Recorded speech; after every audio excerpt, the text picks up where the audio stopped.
നമസ്തേ പ്രിയമുള്ള പ്രേക്ഷകരെ, നാം ഇവിടെ ശ്രീ മേൽപ്പത്തൂർ നാരായണ ഭട്ടപാദനാൽ വിരചിതമായ ശ്രീമൻ നാരായണീയത്തിലെ ഋഷഭയോഗീശ്വര ചരിതമെന്ന 20ാമത്തെ ദശകത്തിലെ 4ാമത്തെ ശ്ലോകമാണ് ചർച്ച ചെയ്യുന്നത്. പ്രിയമുള്ള പ്രേക്ഷകർ, ശ്ലോകം ശ്രദ്ധിക്കുക.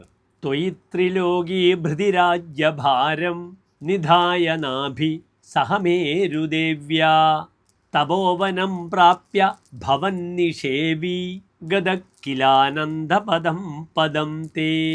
ഇനി ശ്ലോകത്തിൻ്റെ പദച്ഛേദം ശ്രദ്ധിക്കുക.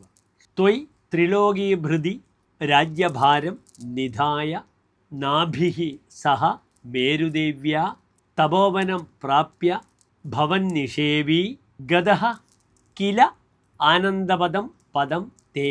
ഇനി ശ്ലോകത്തിൻ്റെ അന്വയം ശ്രദ്ധിക്കുക.